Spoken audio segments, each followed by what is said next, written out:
Hi Plant Kids! Good afternoon!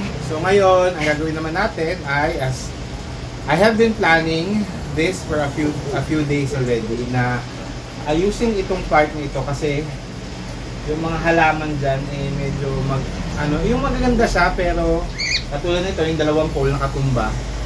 Tapos itong dalawa I've been meaning to repot. Itong dalawang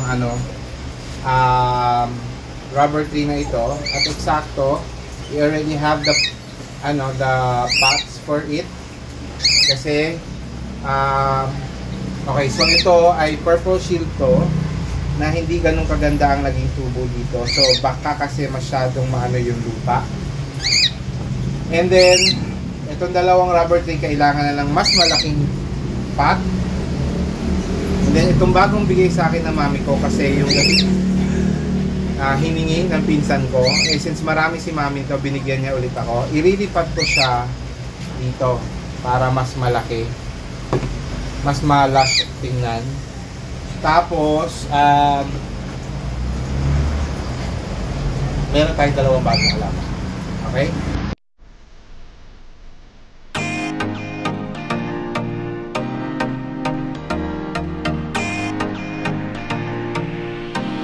Una kong ginawa ay ito. Kumuha tayo ng lalagyan ng lupa. And then mga paso. Kailangan ng magamit natin. So, ito. Simulan na natin. Lalapit ko kayo. Para makita niyo yung gagawin. So, the first one that we have is this. Ewan ko ba itong laki lang. Ako maliit lang.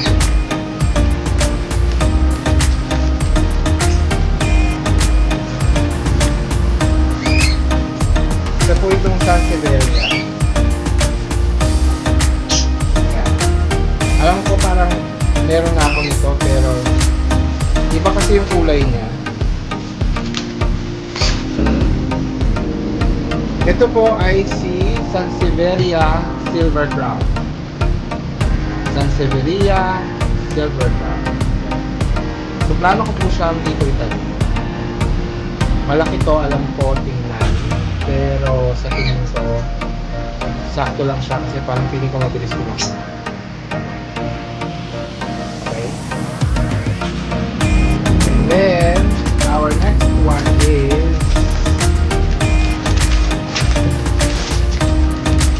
ito ang tagal ko ng pangarap ko.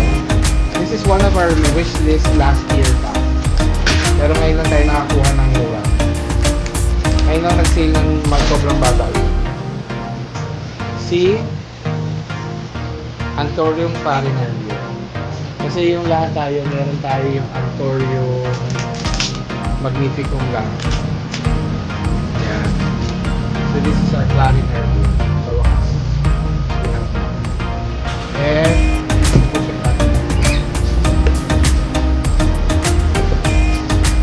okay? So, para magkaroon tayo ng lupa or extra lupa, isa-isayin na natin ito. Itong purple shield, malamang dito na natin siya ilalagay. So, ang unahin ko po ay ang aking ito.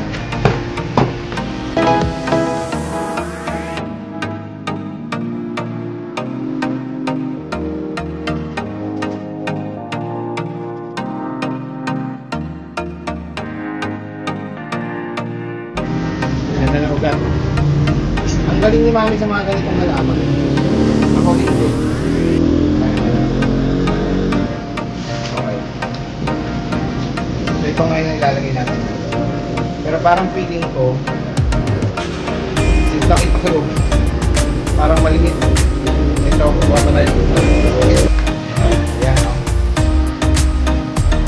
Malaki kinuha na.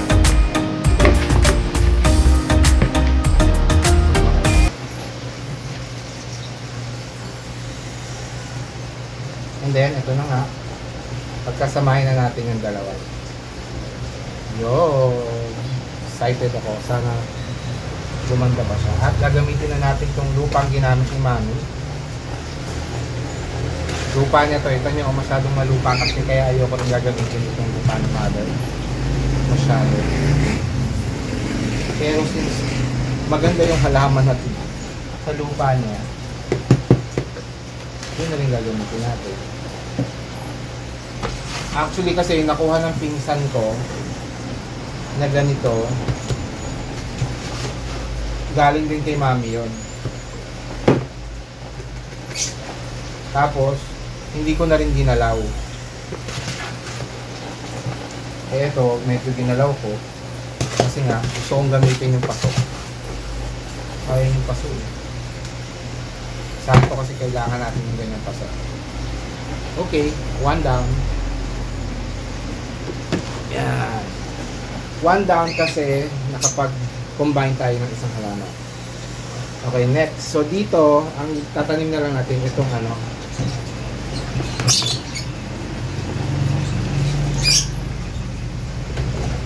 Itong purple shield.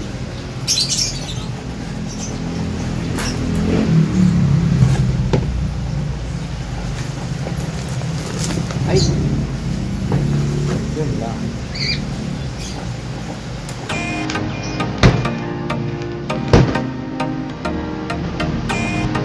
Ayan, ang feeling ko kasi sobrang tigas naman ng lupa ni ano. Ni nito.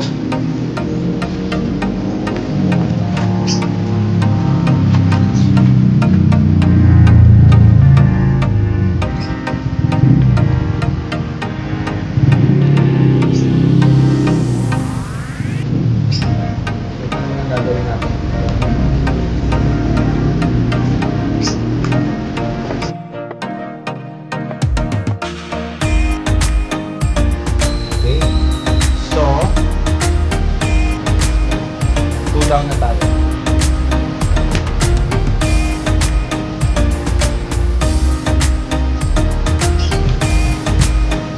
Ito naman ngayon, ang gusto natin ay yung dalawang ano,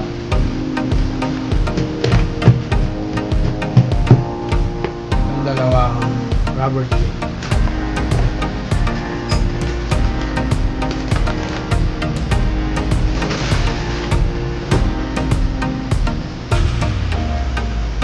Oh, ano to?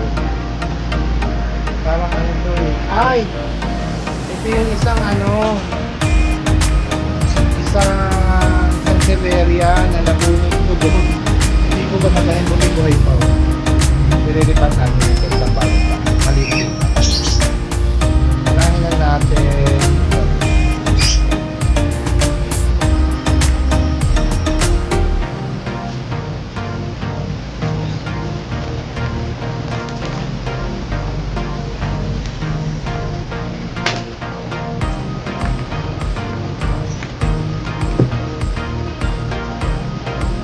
Noong mga unang panahon na nagsisimula akong tanim ng rubber tree, hindi ako successful. Kasi inalagaan ko siya, binibig siya. Hindi ko alam na mahilig pala talaga sa araw. So, yung nalaman ko, yung na-discover ko na yun, na mahilig sa araw, kahit bago pala. Pero ito katulad nito, kakaripat ko pala. Sandali lang, siguro mga 2 to 3 days. Pero hindi, minsan. Meron ako niripat, nilagay ko sa araw. Okay, agad. Kasi importante stable yung ano nila, yung ugat. So, hindi siya problema actually.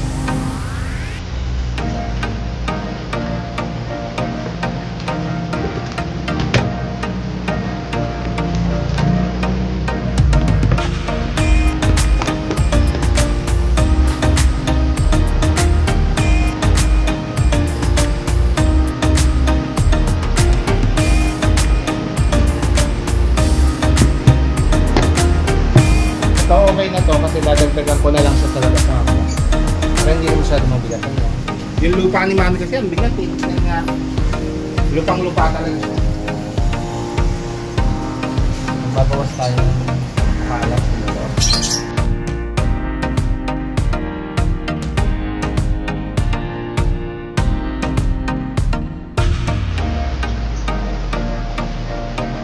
Lipat na natin isang rubber tree. Ito naman, si Melanie. Support rin yung Melanie.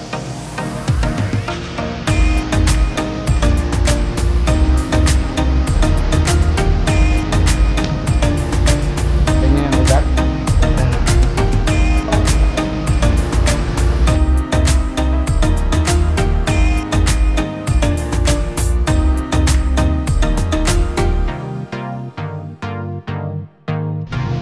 Okay.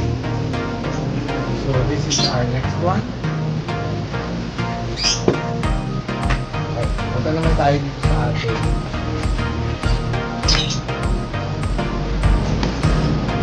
liner. Itong liner yun, parang makikita na bukag yung lipat dito. Kaya kukuha tayo ng bago nito. Tapos kukuha rin tayo ng lumang gagamitin natin para dito.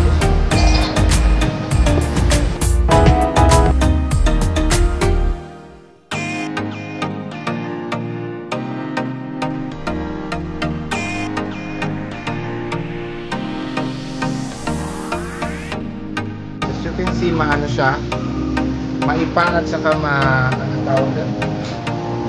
Makokopit. Yung atin ay halo-halo na. May acacia, may pa, may kokopit, may long soy.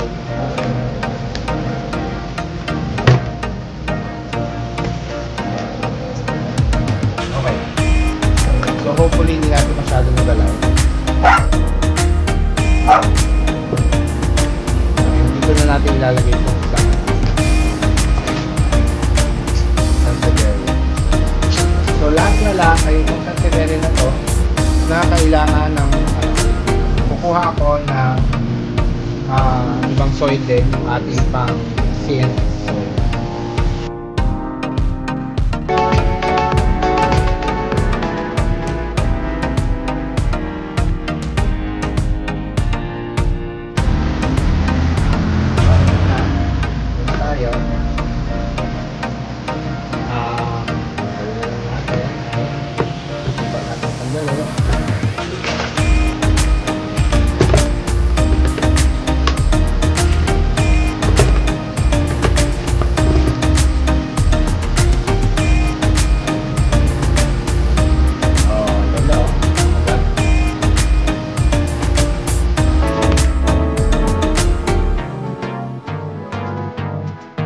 Parang kulang pa.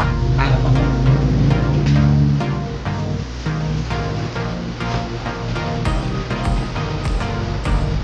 Simple lang kasi alam kong meron at meron ako isang lalagyan na wala nang halaman. So yung sobra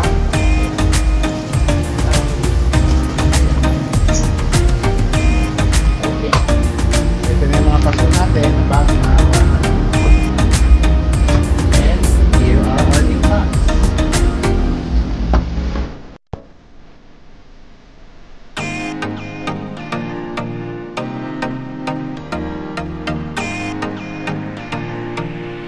okay, so another project done. Diba? So hindi talaga po nauubusan ng mga gawain sa garden. So ito po yung recent na ginawa natin. And now, ito. So itong mga yung mga halaman, ang senyales ko ng pagre-repot, it's either ito, mapangit siya, o tumatangkad na siya, gumagana na siya, di ba? So, kaya kailangan natin siyang repot. Magtataka naman kayo, ito, kararating lang dalawa, pinat ko agad. Kasi galing po lang pong Marikina yan. Nasa Antipolo tayo. Hindi naman kalayuan hindi naman masyadong iba ang ating kanilang microclimate sa atin. Okay? So, hanggang dito na po tayo. I would like to thank you very much for joining me and watching our video, this episode right now. Sa mga hindi pa po nakasubscribe, please do subscribe. And if you like this video, please do click on the like button and share to your family and friends. Okay, so maraming salamat, lalo na po sa ating mga friends sa Plant Family Group po. at sa ating Plant Garden Lovers Group, and of course sa Team Promote, lalo na kay Mama Donna at kay Nori Oganya Official. Alright, maraming salamat. This is Plant Tatay Various Antipolo saying bye, Plant Kids!